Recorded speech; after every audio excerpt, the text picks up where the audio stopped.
All right, it's 3 o'clock if we'd like to get started. Yeah, sure thing. Let's go for it. So, hello everyone. Welcome to the first episode of the Esports Catcast, presented in conjunction with Camp Student Radio and the University of Arizona Esports Club. Getting into it a little bit here. My name is Houghton, also known as Hero. I am the developer for the Esports Club, and I am joined here by my two wonderful guests. If you guys would introduce yourself, Aiden, go with you. Hi, my name is Aiden Moncrief. I'm a junior and a half here at the U of A, and I've been a part of the esports club ever since I moved in with our next guest, who really got me into the scene and kind of introduced me to the subject of today's podcast. Um, yeah, my gamer tag is also just Aiden, so pretty easy to remember. So I'm Cameron Larson, aka Alphanaut through the UA Esports Club. I'm a member of the Esports Club as well as Camp Student Radio, which I more recently joined. And my positions with the Esports Club is I'm a game head for Destiny 2, and essentially that entails like organizing competitive events for the game, which essentially center around rating, which is the topic of our podcast today. So. Yeah, for sure. So, I guess since we have listeners who are not as familiar, let's start off from the very beginning here. Let's talk about what Destiny is, and then from there we'll get into what raids are and what that means. So, yeah, I guess jumping into it, Destiny, it's an MMO first-person shooter, which means that you're playing online with millions of other people. Um, and it's very much about space wizards exploring the universe. There's a long, deep, and evolving story that you can get into. Um, it's very, I don't know, I don't know how to describe it honestly. It means I it's can very I can hop in if you'd large. like. Yeah, In general, it's kind of similar to Halo in terms of gameplay because it was developed by the same studio. the gunplay And feels this very similar. yeah, so in general, you can play alone or with, random people across the world. And it's just a bunch of activities focused around this sci-fi world filled with wizards and aliens and all of this fun stuff. But at the end of the day, you're still shooting guns. So it's a very fun experience. Yeah. Um, So, and then beyond the guns, there's like the abilities built in as well, where you have your different subclasses, you have your different abilities, you have all those different. Basically, the game is centered around four different like elemental types of abilities, where you have kind of your solar or your fiery abilities, you have your arc or your like electric abilities, and then you have your void abilities, which I don't really know how to compare that to anything real life. It's just kind of purple space magic-y stuff. Dark, spooky. Very true. Yeah, and then we have stasis, which is space ice. Um, Yeah. Nope. those are stasis was the recent addition to the game, but Destiny's been going on. Destiny 1 was released 2014, right? Yep. So we're nearing in September. It's gonna hit the 7-year mark for 7 year mark, and so the franchise. we're in Destiny 2 currently is where we're at. So we're in the second installment in the franchise, but the universe has been evolving continuously. Um, I don't mean to speak for my co-hosts here, but I believe Cam was the first to start playing Destiny originally on Xbox, because the first edition was not available on PC. And then Hero and I joined on a little bit later. So Cam is more of the vet of the group and has been kind of following the story since 2014. Yeah. So I've been playing for a while. It's more of like Destiny's been more of kind of like a lifestyle for me. I started in my I think sophomore year or freshman year of high school, and so most of the days after school, coming home, you would just hop into a fire team with your friends and load into some Crucible or raids, and that was really what high school consisted of. And so I've spent a long time learning you know, uh, what raid environments are the most successful and what skills people usually bring to the table and how to deal with certain toxic behavior and just a whole host of stuff. So I mean, getting into that, let's talk about what a raid is then, because a raid is a pretty big part of Destiny if you are like an avid Destiny player, and it's kind of one of those things that makes Destiny very unique as well. Because in other MMOs, like if you were to look at World of Warcraft or other more traditional MMOs, you have raids where you have big, like 8-man, 20-man, even 40-man activities where you're all going in to fight this massive, complex system of bosses chained after one another. It's a similar idea at its very core, but the way Destiny handles it as a first-person shooter is very different. So raids are considered the end game activity in the game. They're kind of the definitive end game of Destiny. So let's take an example of when Destiny 2 released. You have your, as in with most other MMOs, you have your gear score, which is how powerful you are overall. And it's taking an average from all of your gear. And then once you reach a certain gear score, you get to a high enough level where you can actually challenge raids. And once you go into raids, it's a 6-man activity, which is the most Destiny allows without cheating the system a little bit. It's the most Destiny was intended for, is six people on a single fire team, which in a first-person shooter is kind of a lot. Like you don't see that many very often. In terms of like in terms of like PvE content. The way I really like to explain it to people who kind of aren't familiar is that it's kind of like a FPS puzzle where there is a boss in most of, or like an objective in each encounter, which is like, by itself, just one part of the raid. And it typically takes communication between all 6 of the people to do it properly. So whether it's like, one person in one area has to shoot something that'll affect someone in another area. It's very communication heavy, and that's why the world's first experience is kind of so integral and so fun for the Destiny players, because you're going into this very complex puzzle, given the information that you have by playing the game, and you kind of just have to experiment and figure out what works. A lot of the raids have been very simple and have been solved in just a couple of hours. But in the end, some of them have been so complicated to nearly take an entire day to figure out, of just consistent, And that's 24 hours, not like an 8-hour day. That's a full 24 hours of people straight playing the game, trying to solve a raid.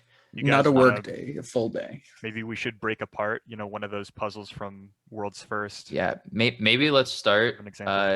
Cam, if you want to like run us through kind of what World's First means and what it is. Okay, so I can kind of go through a spiel. So upon the release of large DLCs for Destiny, they're often raids, which are large. We've already gone over all this. When on day one of large DLC drops, there are usually raids that drop in conjunction, and World's First is the just game-wide community event of everybody coming together to try to finish this big activity first. And it was originally pretty much inspired by World of Warcraft, which is a very old game.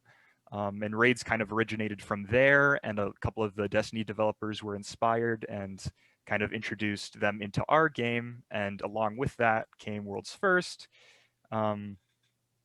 As the name implies, yeah, it's a race to be the first in the world to complete the raid. Yeah, so there's not too much to get into. So you have your raid, your complex puzzle that no one in the world has ever seen, and then at one specific time, everyone around the world, anywhere, gets to load into this raid and try to compete to be the team that gets to be the fastest to complete it.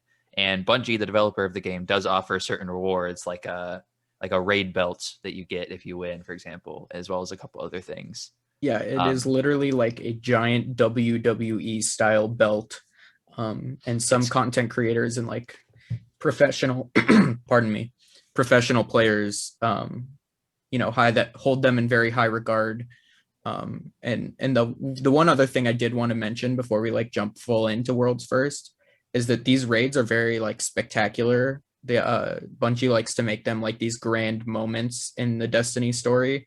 So, for example, in the first one ever, back whenever Leviathan released, it's about taking a journey onto this giant planet-eating ship and trying to, commandeer it and kind of take control over it. And as you see, through the progression of Destiny, you see a lot of different, stories being told, whether you're destroying a giant space station or fighting a sun-eating robot.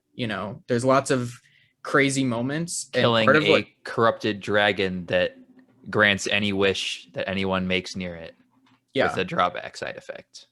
We're it's destroying a fucking, or excuse me, Jesus, destroying a Frankenstein-esque combined like fallen mixed with machine, like alien conglomeration monster. Like There's no end to the ridiculous randomness to it. and that's kind of what makes World's First so special to so many people. Specifically here at U of A, our Destiny community is fantastic. It's one of the biggest communities in the esports club. And so at any point in time, you can find tons of people, grinding up their gear just so that they can, get their shot at World's First once tryouts and stuff come around. So it's a very fun environment. And so that's why we love it so much. Yeah, and as far as I'm aware, we are the only collegiate esports program whatsoever that has anything Destiny related, and as a result of that, we actually have lots of people that come from other schools to participate in our Destiny community as well, which is really cool to see. Yeah, it's Yeah, interesting. we have varsity and junior varsity pretty much, when it comes down to True. it, because even though there's only 6 slots, we end up typically having between like 12 and 15 people really excited about the chance to be, take part in it. And our teams have been pretty successful in the past. For the race 2 previous, we were top 10 to finish the first encounter, which is, Top 5. was it top 5? It was Oh, top wow. 5. Yeah, we were 5th overall for the first encounter. It's kind of, a big deal when there's millions of people. I'm not sure specifically what the logistics on World's First are, but there's hundreds of thousands of players, I would hazard to guess, all trying. Yeah. to One of do the same big thing. one of the big kind of achievements for World's First rating, beyond being the first in the world to do something, the kind of secondary goal that everyone's chasing is completing the raid within the first 24 hours. Because what happened is, in the first 24 hours, Bungie, the developers, lock the raid to mean that you can only be a certain power level. This is called contest mode. So it basically guarantees that no matter how fast you kind of grind your power level up, no matter how fast you are going to be higher level than the enemies, your power level is going to be capped at a certain point to make the raid still challenging within the first day. Yeah. So not only are you grappling with the fact that you're trying to solve a puzzle that you don't have any of the pieces to, and you're trying to find and put together the pieces, while coordinating also, 6 people. Yeah. The enemies are also more difficult than typically by a decent margin. So you're ending up not only grappling with like trying to figure out what the puzzle is, but trying to survive while doing so, which kind of adds to the intensity and the, serious nature. At the end of the day, though, it ends up being fun because you're typically stuck with a bunch of other people for a very long period of time. And so at the end of the day, you're still just it kind of feels like you're hanging out with a bunch of friends for 8-10 hours. I would also like to brag a little bit and say that both of our teams this year, in the previous World's First race, did successfully complete it under 24 hours. The first team did finish a little bit sooner than the second team, but at the end of the day, we all got it done. So very cool. Yeah. Do you guys remember? I think it's 10,000 or so teams that participated, or am I just pulling that out of thin air? That teams that participated. I'll Google it right now. I can pull up the actual number if you'd like. I know that our team 1 was 400th or something out of the total number of teams that completed it. And our second team was like 1,200 or something like that. We were top 5 or 1%. I thought it was 1% for the number of teams that competed or completed the Yeah, region. I'm fairly certain we were in the top 1% for sure. We had a very good performance in the last time around, and we're aiming to keep improving with that as well.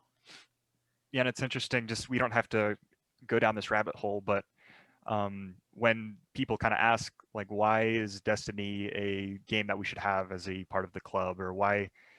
Because it's obviously, like we said before, it's not really considered a classic esport for a multitude of reasons. Number one, there's not really any cash prizes associated with the world's first event or anything along those lines for the game as a whole. So, and it's infrequent enough that it can't be considered a consistent event usually. Yeah, and on top of that, Bungie will not partner with any external companies to host like player versus player tournaments at all. So the whole PvP aspect of Destiny is pretty outside of the paradigm that everybody plays in. So anyway, well, we would argue that Destiny is a very unifying, brings in a lot of people into our club who are interested in Destiny 2. Just as a community, it gets people interested in our organization to actually participate in these events. So if that's one driving reason we actually try to make this a serious must-do every time they drop. Yeah, there's something about Destiny. I'm not sure what it is about this game in particular, because I don't see any other games that are like this. Like if you go and look around the Destiny community, you'll find hundreds upon hundreds of stories of people that meet through Destiny, through playing online. They create a clan in game together. They group up. They then meet each other in real life, for example, and they go on to kind of be together. Like it creates bonds that are honestly more kind of real than any other virtual connections to people we've made. For example, the three of us here. Yeah. I mean, I can't speak for myself actually, but we all kind of I met you guys through Destiny. That was how I met you guys. And currently we are all three of us sitting in the same household. We are all living together after meeting through Destiny. So that's just kind of an example of the kind of bonds we pull out of this. I wanted to hop back real quick. The world's first for the previous raid, which was called Deepstone Crypt, saw 250,000 people playing. And additionally, there was 404,000 people watching on Twitch. So between viewers and players, there was more than 500,000 people tuned into this event back on December 1st of last year. Out of which we finished 400th of roundabouts. It's so pretty good. It's a very fun moment. Solid.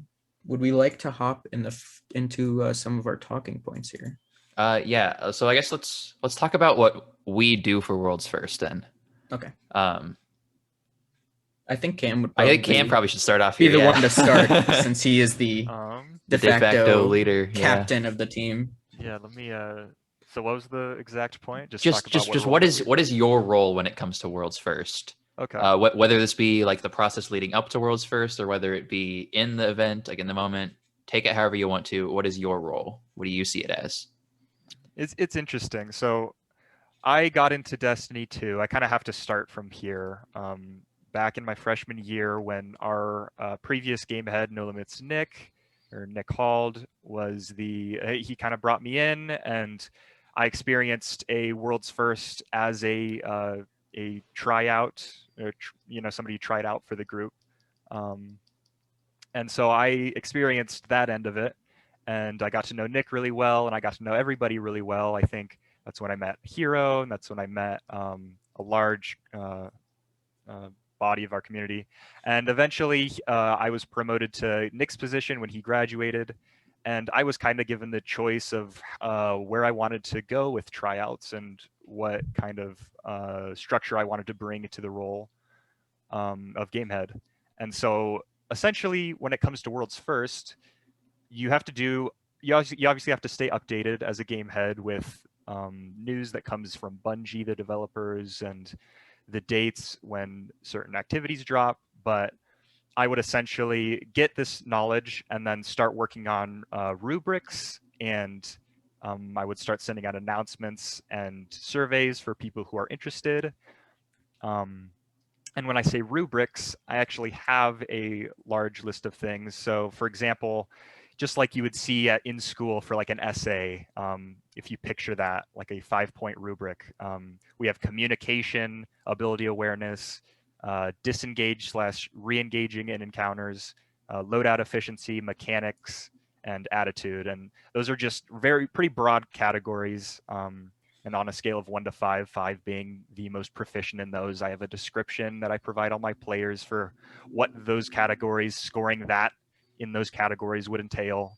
So I basically just drop all this information for everybody as much as I can. And then when we do tryouts, which are usually on Saturdays, I set up a list of activities that are the highest skilled end game activities that exist in the game as it is right now. And we just had a couple, and usually they entail like raids that have dropped in the past that we have previously competed world's first in.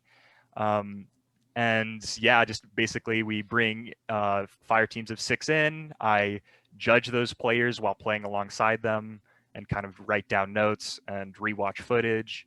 And yeah, and then I give everybody point scores. And that's basically it. However, I would like to say it does to some extent make me uncomfortable being in this position as the grader. It puts a lot of you have to put a lot of weight on yourself and a lot of trust in other people, in you, because obviously nobody's checking your authority or making sure you're playing good. They're all trusting that you're doing your job. And so I would just like to say I really appreciate all of my teammates like trusting me with this position and giving me this authority to create these teams and give them these grades, because that's a lot of a lot of trust. Yeah, I think I can speak for the majority of our community when I say, despite the very upbeat and happy, tone that the group typically takes, when it comes to like tryouts and world's first, it is a little bit competitive because everyone wants their chance to be on the quote unquote varsity team. But I think in the aftermath, because I've run 2 world's first races with the club, and I think regardless of what team people are put on, I think they're just really excited to be with a group of like-minded people that have similar passion for the game and are, excited to go into the race, even, if they're not entirely prepared. Everyone just has a good time regardless, despite the kind of stressful moment leading up to, finding out. It kind of reminds me like of junior high and high school when they would put up the roles in the play after all the theater kids had tried out, and everyone would get super nervous, and there would be like, days and days where everyone's just worrying about whether or not they got the role. And it's very similar, but just like in theater, I would assume that after the production is all taken care of, everyone, is happy with it. So, it's one of those things where I think both the players and the admin have to be kind of serious and try to do their best and like accurately grading how people do. But at the same time, everyone's just there to have fun. So I think it boils down to that at the end of the day. Everyone's just, excited to participate. Yeah. I guess we wanted to go into what our roles at all were. My experience with it has been fairly, I think I've tried out for 4 total world's firsts now, starting with Crown of Sorrows, and then going to Garden of Salvation, and then from there leading into the Deepstone Crypt. Only 3? Yeah, I think it was Did 3. you didn't guess do it was only Last Wish, 3. did you? No, Unless I wasn't you- there for Last Wish. Yeah, unless you Yes, it'd be participated 3. in Scourge of the And I didn't do Past. Scourge of the Past either. Yeah. So yeah, I've done 3 world's firsts now. And then this will be our 4th one coming up, which we'll talk about in a little bit here. What's your general takeaway given your experience, not as a leader, but just more as a participant, participating in these 3 world's first races? Yeah, there's nothing quite like it, so it's really hard to put into words, because it's an entire group of 6 people who are sitting in houses across the state, sometimes across the country, even sometimes. Like, people across the world just coming into a voice channel together, hanging out and spending 10, 12 hours plus for a whole day, just going at the same problem, attacking the same problem endlessly, back to back to back. And the euphoria that you get when you complete an encounter with the squad, there's nothing that hits quite like that, to be totally honest. Everyone kind of loses it a little bit. I can say for the last World's First, if you're okay with me transitioning into myself a little bit, Yeah, go for it. I've participated in 2 World's Firsts. The first was Garden of Salvation, as Hero just mentioned. I was on the second team, just kind of as a member. We had another one of the members take more of a leadership role in that one. And it was very interesting just kind of being on the JV side, like simultaneously participating as a player as well as rooting for Team One to just kind of, encourage them and being excited to see them perform well. As for the second World's First that I participated in, I kind of tried to take a little bit more of a leadership role because I had so much fun with the first one and I really enjoyed watching everyone succeed. I just kind of wanted to. And if you don't mind me saying, you improved as a player significantly in between those 2 time periods. Absolutely. Yeah. I started playing once I moved in sophomore year. And so I haven't been playing nearly as long as either of my other hosts, but I've been really, just the experience of playing the game and feeling these emotions while I'm playing with everybody has encouraged me to push harder and, work to get better and put myself in the position to perhaps take a role in the first team. But it's very interesting. Specifically with the last World's First race, I wanted to share a little anecdote real quick. The second main encounter of the newest raid is a very complicated puzzle. There's lots of moving parts, all of which we weren't really familiar with once we got there. And even once we figured it out, it was still very complicated because of the competition mode that Hero mentioned earlier. But it literally felt, because for Team One, it took 6 hours of doing the same encounter over and over again.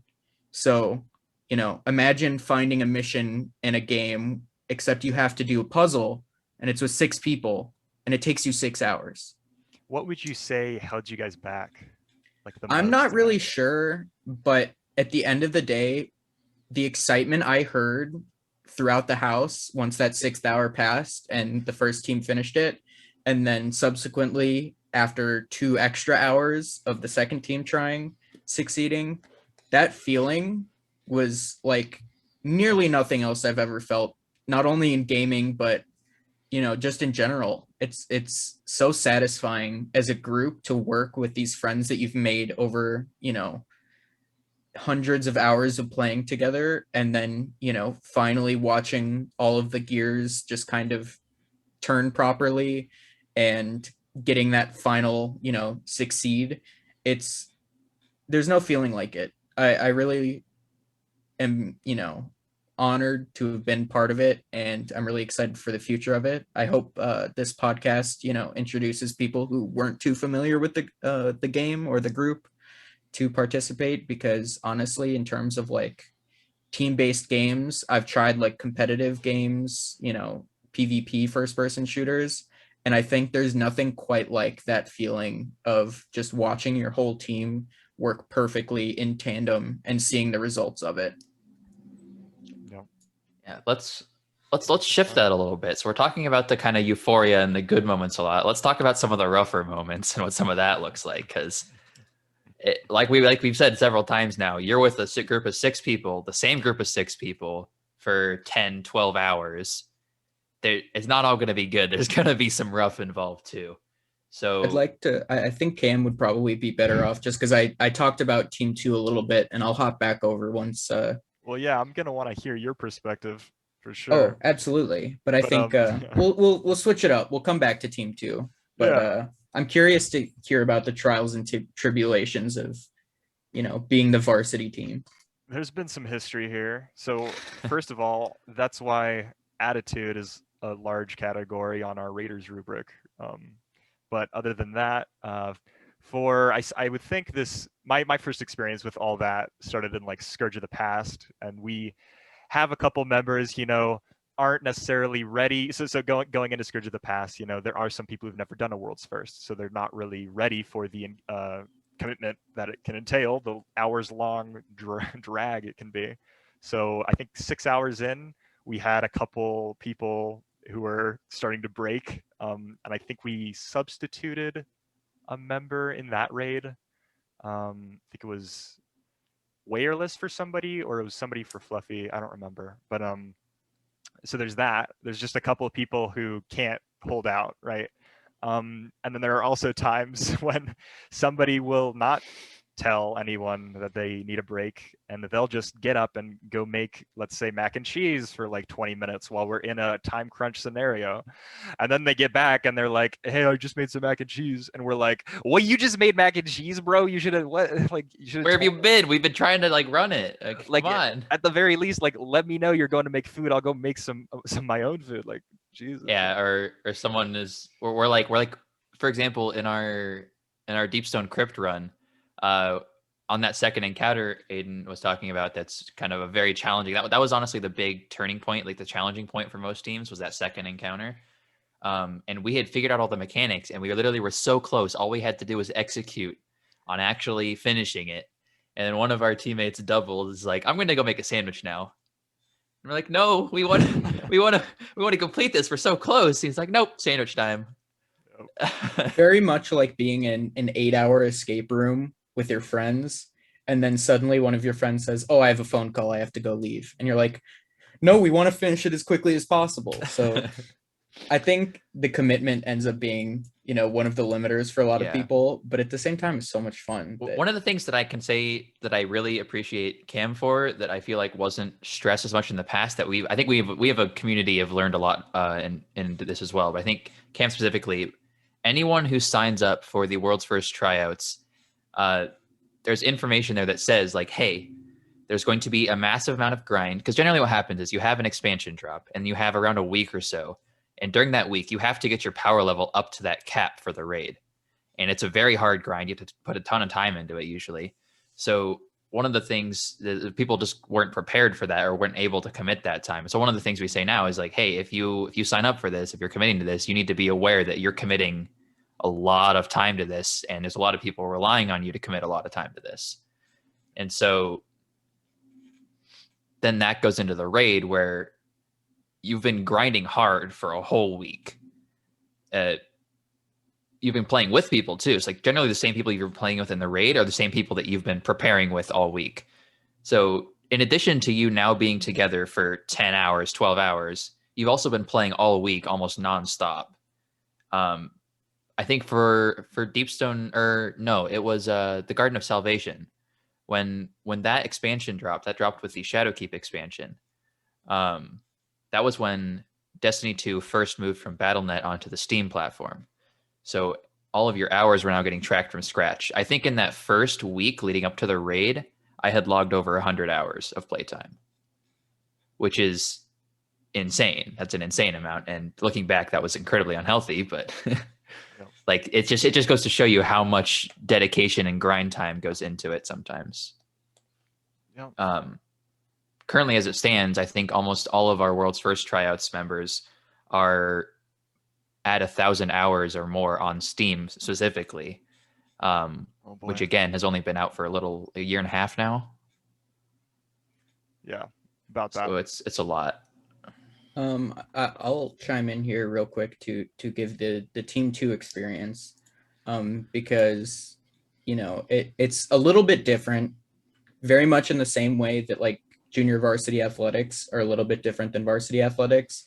The tone is a little bit different because there's like an understanding that we're not like the standout of the group, despite the fact that everyone who's playing is very talented and has put in the time.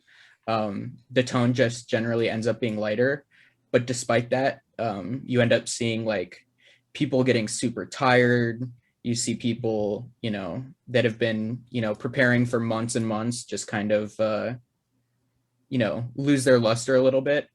But that being said, I wanted to do a quick little shout out, while I'm here, to the Team 1 and Team 2 players for the last World's First, just because, it was such a big dedication, and seeing all of these players, some of which I wasn't really familiar with, step up to the plate and do such a great job. Yeah. You can't discount it. Yeah. 100%. So Team 2 was Cactus, Cryptic, myself, Will, Gameslayer, and Connor. from NAU. And then our subs were, Austin was a sub. And then was Comically Large Spoon, my man Gavin, big shouts out. As for Team 1, the members were Double Redux, my two co-hosts, Hero and Alpha. We also had Nick, our previous game head, Wareless, who's been a long time, hardworking member of the group. Am I missing anybody? Biostruck. Bio. Yeah. Yeah. Bio is one of those people who works hard on the game on his own, and then when World's First season comes around, he doesn't mess around. He's one of the most reliable and experienced players we have. Absolutely. And how could I forget Crow? I'm so sorry. Oh, right, Crow. The Crow's Nest. How could you forget? Absolutely. And as for Team 2, with the most recent raid, we had people that were, running on empty by the end of the night. But in general, the tone was so upbeat and everyone was having so much fun that 12 hours felt like 3 hours. No, that's not true. It felt like 12 hours. No, it felt like 12 hours. But it But looking back, it was fun. Oh, absolutely. Yes. We wouldn't do it if it wasn't fun. It wasn't something we loved doing. In the words of Reggie Fils-Aimé, the game is fun. It's interesting because when you go in with that perspective of knowing how long these raids can be, I think it lessens the toll that the time takes. So if you know that people get hot heads and you know when to take steps back, you can alleviate a lot of that. There's a lot of I personally, as you guys well know, and as many others know, I can get pretty hot-headed in the heat of the moment when things don't work out. I generally like to try, and I'm not great at figuring mechanics out. I'd say in Team 1, Double's the best at figuring mechanics out. But where I see my role as the person who kind of tries to help coordinate everyone into doing their role and figuring out what the roles need to be assigned to each individual player to then accomplish said mechanic. Yeah, and that was one of the really cool things about Team 2, is that despite the fact that I kind of took the leadership role and corralling people and setting up practice times and things like that, when it came down to the raid, everyone was kind of, the ones throwing out ideas, and everyone was very respectful, listening to and humoring all of these different ideas. So that's kind of one of the best parts. Everyone has their moment where they can be the one who figures out the missing piece to the puzzle, and suddenly everything works. Everyone has their hero moments. Exactly. Everyone has their, epic, superhero landing moment when they're like, bam, I figured it out. Now we just have to execute. And even though that might take some time, I think they end up in a situation where, suddenly they're the last one alive and the boss only has a sliver of HP and they manage to kill it on their own, for example. Yeah, those stuff like aha that moments are what makes World's First so, such a big thing. And there's a reason we have 15 people participating. Yeah. Going back to my kind of hot-headedness with me coordinating people is when things don't work out, because I consider myself the one coordinating people, I can get really frustrated. So I'm really reliant on other people to kind of rein me in and kind of slow me down a bit, which I don't always express appreciation for, but I definitely do. It does help significantly.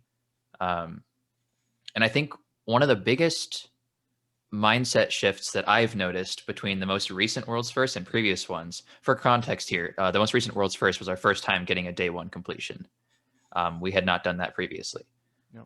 And I think our biggest difference between this one and the previous ones was we had a complete mindset shift going in, where we specifically said to all of our people competing, hey, this is going to take a long time, but we will get World's First. We are going to get day one. We're going to, no matter if it takes 23 hours, almost the full amount of time, we're going to sit here, we're going to do this together. And we all kind of came in prepared for that and mentally saying that to ourselves. And I feel like because of that, we never lost motivation as much during compared to previous ones. There's obviously going to still be low moments where people get tired or things slow down. But our motivation in general was much higher this time around than in previous raids. Yeah. Going along with that, I think we can scoot up a little bit. Would you two like to talk a little bit about, what it feels like when you're in the moment? Like once, the doors open, once you figure out the very start, what it's like in that moment, kind of trying to figure out the puzzle, playing, communicating, and, like what makes a good teammate? There's a lot of yelling involved. Generally, if you're familiar with other esports or you've heard competitive, like a competitive CSGO team or any other competitive esport team competing, and you listen into their voice comms with each other, you'll hear lots of yelling, lots of repeated talking, lots of like this. Everyone's talking over each other and kind of trying to do what they can to coordinate everything. It's a similar environment. Mm-hmm. While we do assign Cam here as our fearless leader, everyone has their role to play. Everyone has to do their own, like pull their own weight. And so everyone has to coordinate and communicate on their own as well, which can lead to a lot of different voices. So one of the biggest things I'd say that's, I think, a valued skill is being able to pick out the voices, pick out the noise, know who you need to listen to for your role in an encounter. So it's very chaotic during a world's first scenario, just because nobody knows for sure that what they're doing is 100% the right thing, the intended thing. What's essential when you're going in blind is to kind of memorize who has what buff, or so essentially you go in not knowing what any of these components do. And so you're trying to discover what their function are. So you have to remember who has what buff and who is doing what task. So then when you make progress, you can make those connections in your head. And that's where a lot of the communication comes in. Is just like, okay, that person has to say what's going on their side. They have to describe their experience quick and concisely, like the rest of the group, so. Yeah, for example here, in the most recent raid we had, the Deep Stone Crypt, like we mentioned a few times, there are 3 kind of main buffs or augments, as they're called, that we use. And only one person can hold these at a time out of the 6 players. And there's 3 of them total. You have the scanner or the yellow buff, which allows you to see things that the other players need to interact with. You have the operator or the red buff, which allows you to then interact with the things that the scanner sees. And then you have the suppressor buff or the blue buff, which allows you to stun the boss so that you can then do other mechanics necessary as well. And going in to the first encounter, the first thing you see is a red buff right in front of you. No one knows what that is. No one knows what to do with it. No one understands how any of this works. So it becomes the job of one person. The one person who can carry that red buff has to pick up that red buff and then is going to run around, see what they can do with it, see what they can learn from it, share whatever information they find with the rest of the team. So for example, I think I picked up the red buff first on our Deep Stone Crypt run, and I was running around the room and, hey, there's a panel over there on the wall that's glowing red, and I can shoot it and it does a little bit of damage, but no one else can. And so we discovered that there's these panels mechanics where you can interact with these panels to do things. And then shortly after that, the yellow buff was introduced. And basically just from that like iterative process, one by one, we had people pick up different things, do different things, and we slowly learn things. So communication is the biggest thing, because generally speaking, if you're going into a world's first race, you already need to be confident in the rest of your teammates' like mechanical ability and awareness of their surroundings, because at the end of the day, you can't go around babying them. You can't protect them like you would in other situations. They have to be able to keep themselves alive and kill the enemies around them in order to keep themselves alive and keep their teammates alive and do their job. So you're relying on everyone to be executing on keeping themselves alive at the same time as you're trying to figure out mechanics and communicate all of that. So the keeping yourself alive almost needs to be second nature. It needs to not be something you have to actively think about. Yeah. The one thing that I kind of wanted to hop back with, Cam mentioned, or it might have been Howden, picking out voices and listening to specific people. In previous raids, it's almost deliberate in the design that 2 pairs of people or even 3 pairs of people will be needing to communicate simultaneously. For example, with Last Wish, which is like the biggest raid, the traditional, like the player base's favorite raid. There's a part in the final boss in which one player picks up a buff and another player has to indicate where they need to go to drop the buff. Um, and typically, just because of the timing of how you have to do all of the different things in the encounter, it very often comes down to the fact that both pairs need to be doing it simultaneously. So while one pair is calling out, "Oh, you need to go to the left, you need to stand over here," the team on the other side of the map is doing the same thing. So oftentimes those communications can overlap, and so that's kind of one of the skills you pick up, whether it's just raiding casually or in a world's first scenario. Um, like being able to, know the person that you're listening for and know the call out you're listening for and making sure that those are coming through cleanly ends up being almost as important as, killing the enemies and protecting yourself from that. Because otherwise you can end up just wiping and killing all of the members of the raid and having to start over from scratch. Yeah, So, anyone in a world's first scenario with your team is going to know everyone around you well enough that you know their voice, and then you get really good at picking out their voice specifically from the crowd. So yeah, that's a pretty big part of it. I think the Last Switch reference is really good there. Yeah. Moving forward, I think, we've kind of outlined, what it means to raid, what it means to be a good, raid member. But the next thing on our agenda is the newest upcoming world's first race. I Yeah, think so Cam probably wants to describe, because he's had experience with the raid, kind of what that entails. yeah, Bungie dropped a little surprise announcement on us recently. Yeah. Yeah. So, I mean, we don't really have to go into too much of the detail of Vault of Glass, just because it's a long conversation to be had about just describing all the encounters. Yeah, for some reference here, though, Vault of Glass was the first ever raid released in Destiny 1. The first this is ever pretty Destiny raid. historic. So it's very much the turning point for when Destiny really became its own identity. Yeah. And they're Yeah, bringing it back. Yeah. And with the Vault of Glass, it kind of brought like a lot of people into the Destiny scene. So it's kind of like, yeah, like a big quintessential marker for Destiny, bringing it back again. Do you guys want to go over some of the encounters and what we'll speculate about the changes that are going to occur, or like, what do you think? Maybe let's talk about where we're at with it currently as a community first. Oh, okay. So yeah, the Esports Club already have started its tryouts. So we just hosted the first set last Saturday. And we have a couple more players. We have at least 6 more who need to try out this coming weekend, which I still need to remind them about. But yeah, so, oh yeah, what were you going to say other than that, Houghton? Yeah, so I was just saying, like, we got information that the Vault of Glass is going to be coming with the next season. So Destiny divides their content into like 4 seasons per year, roughly.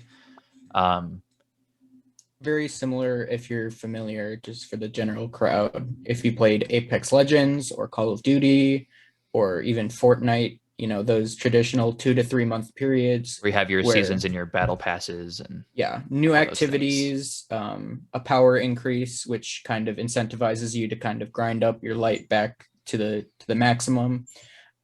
So with next season, if I'm correct, yes, the raid will be coming.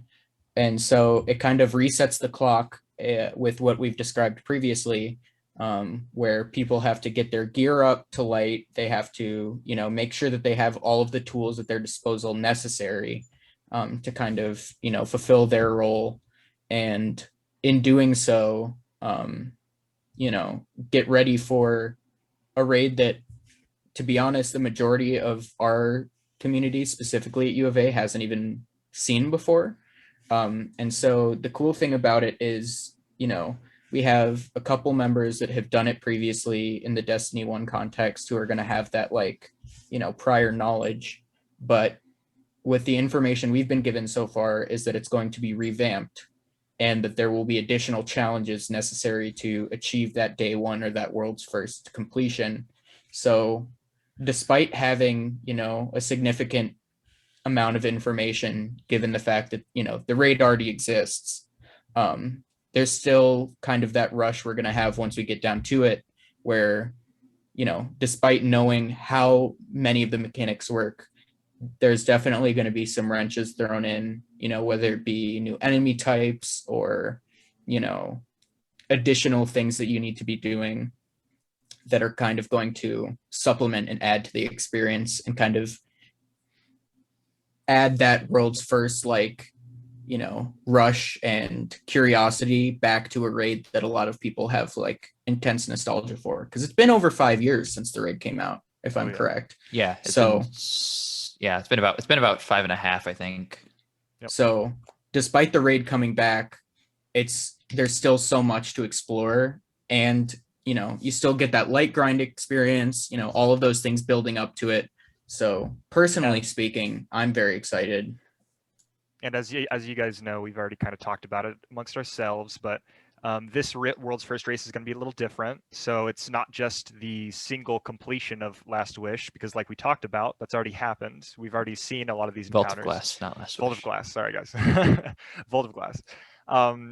So they're introducing a list of challenges or triumphs that we need to complete along with every encounter.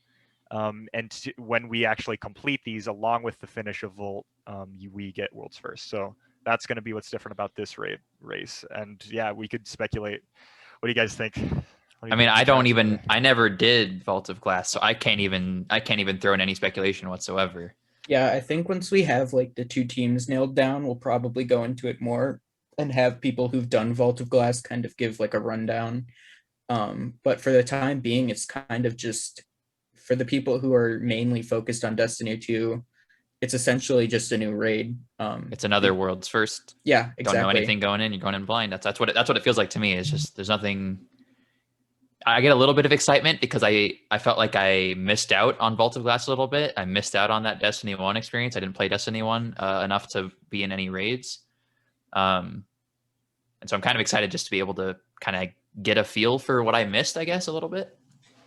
But other than that, it's a blind experience. In general, the Destiny community looks very fondly back on Vault of Glass. Sometimes too fondly. In terms of the design, in terms of the rewards. So I had something else, but if either of you by too fondly there.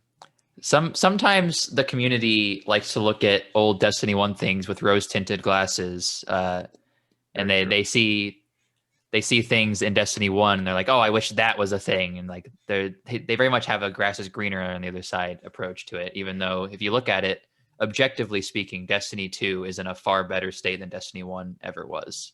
Yeah. It's a heated debate which game was better, but it's just objectively every argument for Destiny 1 being a better game is nostalgia fueled. Just the mechanics and structure of Destiny 2 are far outweigh and outnumber. Absolutely. So anyways, the one other thing I wanted to mention is that along with Vault of Glass coming back, we are getting something that we haven't seen since Destiny 1. In addition to Vault of Glass, we are also going to be getting hard mode raids returning in the form of master raids.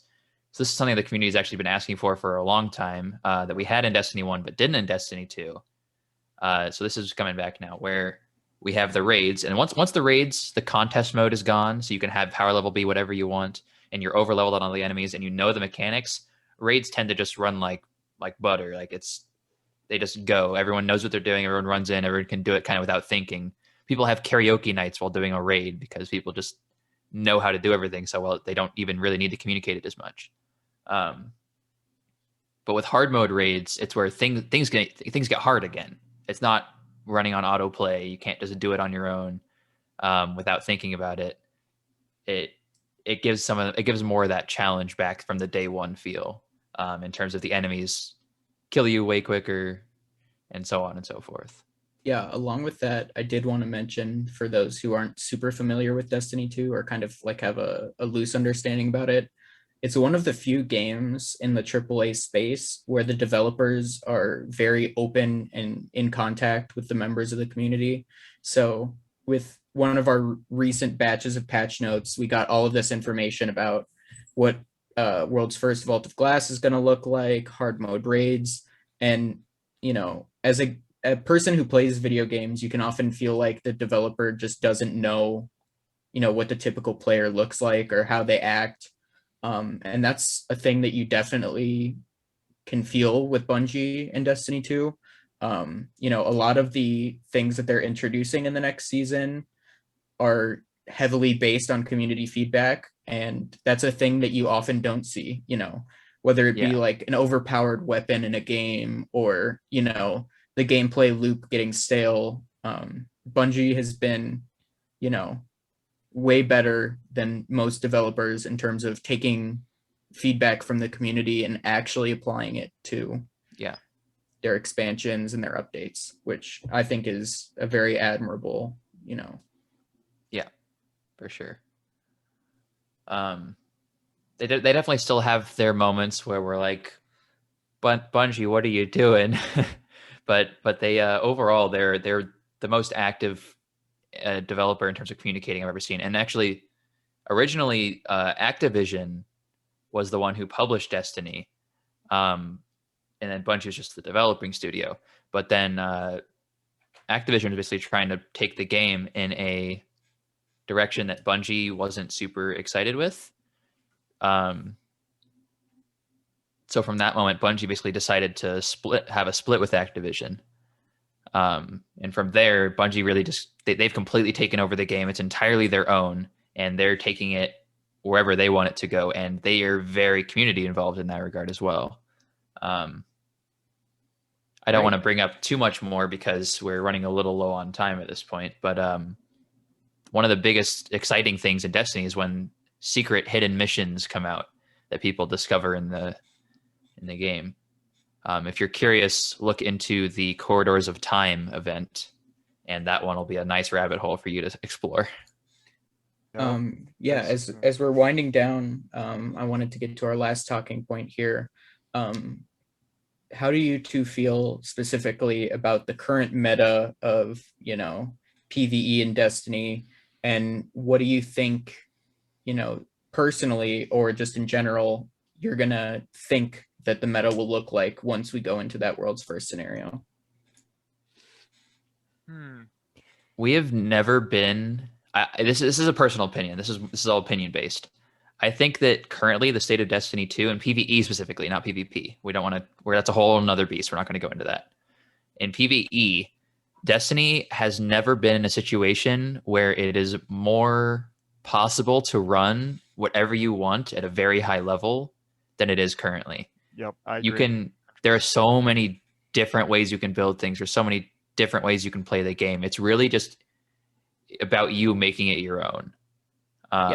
Although there's like tons of weapon classes that could use, reworks or improvements, I think the current state of Destiny allows for, the creativity of the community to kind of blossom. One of our close members, Fluffy, is known for, going very deep into the builds and like, figuring out what's the best thing to run and like finding unique interactions between different aspects of the game. And so that's, something that everyone's very excited for in the future. Yeah, and I've actually thinking about this. I've never actually gone through the thought process of how Bungie goes about making certain weapons more usable. And when you think about it, implementing the champion structure actually makes like a large selection of class weapons like more available because you make different mods. We will we'll have to go into this another time as we are wrapping things up today. So I guess I just want to end it on a quick note saying thank you guys for joining me, and we'll be back next week again at 3:00 Pacific Standard Time to continue another installation of the Esports Catcast, which is brought to you by Camp Student Radio and the Arizona Esports Club. If you're interested in keeping up with information on topics, I will post information in the Esports Discord about what we will be discussing next week.